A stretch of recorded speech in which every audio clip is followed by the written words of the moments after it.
ప్రియమైన వారలారా, యేసు నామమున మీకు నా ప్రేమపూర్వక శుభాకాంక్షలు. బాగున్నారా? నేనింకా ఆ సిటీలోనే ఉన్నాను, అంటే లాస్ వేగాస్ అనే ఆ సిటీ. ఈ పట్టణము కొరకై ప్రార్థించెదరా? తప్పక ప్రార్థించాలి. ఇది నివేడా అనే ఒక రాష్ట్రములో ఉన్నది. అమెరికాలో 50 రాష్ట్రాలు ఉన్నవి కదా, ఇది కాలిఫోర్నియా రాష్ట్రానికి పక్కన ఉన్నది. నివేడా అనే ఒక రాష్ట్రము. ఈ రాష్ట్రానికి ప్రత్యేకత ఏంటో తెలుసా? అదేమంటే ఈ రాష్ట్రమునకు ఒక పేరు పెట్టారు, స్టేట్ ఆఫ్ సిల్వర్. అదేమనగా వెండి ఎక్కువగా దొరికే ఒక స్థలముగా ఉన్నది.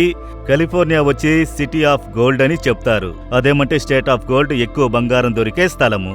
ఇది వెండి దొరికే స్థలము కనుక ఇక్కడ అనేకులు వచ్చి సెటిల్ అయ్యి ఇది ఒక గొప్ప రాష్ట్రముగా తయారైనది. ఇక్కడి నుండి, ఈ పట్టణము నుండి నేను మీతో మాట్లాడుచున్నాను. సరే, ఈ దినము దేవుడు నాకే వాక్యమును ఉంచారు. సామెతలు 16వ అధ్యాయము 20వ వచనము. ఉపదేశమునకు చెవియొగ్గువాడు మేలు నొందును. మీకొక మేలైన కార్యము జరగాలి, మీ పిల్లల కార్యములో, లేక మీ యొక్క బిజినెస్ కార్యములో, సేవా కార్యములో ఒక మేలు ఆటంకమైపోతూ ఉన్నది. ఈ మేలు మాత్రం జరగడం లేదని సోలిపోయి ఉన్నారా? వివేకముతో కార్యమును జరిపించువాడు మేలు నొందును. మనము ఏ కార్యము చేసినా మనమనుకున్నట్లు, మనమిష్టపడినట్లు, నాకు తెలుసు, నాకు సామర్థ్యము ఉన్నది అని చెయ్యకుండా, దీన్ని ఎలా చెయ్యాలి, ఇది ఎలా చేస్తే సక్సెస్ అవుతుంది, ఇది ఎలా చేస్తే ఆశీర్వాదకరంగా ఉంటుందని చెప్పి ప్రార్థన చేసి దేవుని వివేకము, జ్ఞానమును పొందుకోవాలి. కొందరు చెప్తారు కదా, బుద్ధి ఉన్నదా, ఎందుకిలా మాట్లాడావు, ఎందుకిలా చేశావు అని.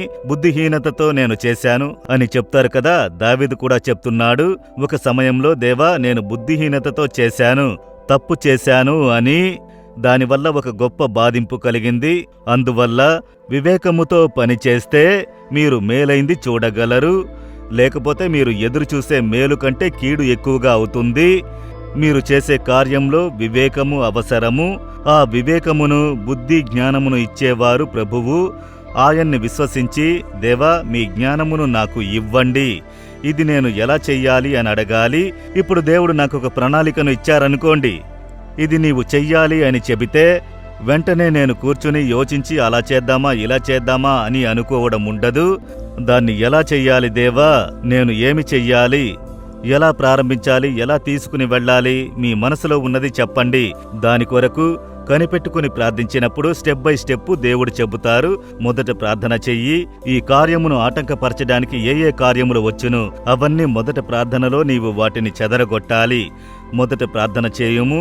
తర్వాత ఇలాంటి వ్యక్తులను ఏర్పరచుకో, వారిని ఈ స్థానములో కూర్చుండబెట్టి వారిని ఈ విధంగా చెయ్యనిమ్ము.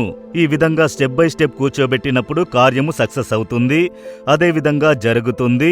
కనుక దేవుడు చెబుతున్నాడు, వివేకము, ఈ జ్ఞానము చాలా అవసరము. నాకు తెలుసు అని చాలా అతిశయముతో చేసి చాలా చిక్కులో పడ్డారు. అనేక ఓటమిలు, చాలా మోసపోవుట, చాలా ఆటంకములు. ఇకనైనా అవి విడిచిపెట్టి దేవుని దగ్గర చెప్పండి, నేను తప్పు చేశాను దేవా, నా సొంత బలము, బుద్ధి, జ్ఞానమును ఆనుకున్నాను, నన్ను క్షమించండి. బుద్ధిహీనతతో అనేక కార్యములు చేసినందున నా కుటుంబం బాధింపబడ్డది, నా బిజినెస్లో బాధింపు కలిగింది. తప్పైన తీర్మానం, బుద్ధిహీనతతో చేసిన కార్యము. కనుక మీ దగ్గర ఆలోచన అడగకుండా, మీ జ్ఞానమును పొందుకొనకుండా నేను చేసిన కార్యమును బట్టి ఇంత కష్టము. ఇప్పుడు నన్ను సమర్పించుకుంటున్నాను, అందుకు నాకు జ్ఞానమునివ్వుడి, నన్ను నడిపించుడి అని అడగండి. ఈ కీడు మేలుగా మారును, ఆటంకములు ఆశీర్వాదంగా మారును, నష్టము మీకు లాభముగా మారును, అద్భుతమును మీరు చూచెదరు. దేవుని దగ్గర చెప్తారా, యేసయ్యా నేను తప్పు చేశాను, నేను వివేకముతో మీ ఆలోచన అడిగి నడవకుండా నా ఇష్టానుసారముగా నా బుద్ధిని ఆధారపడ్డాను, నన్ను క్షమించుడి.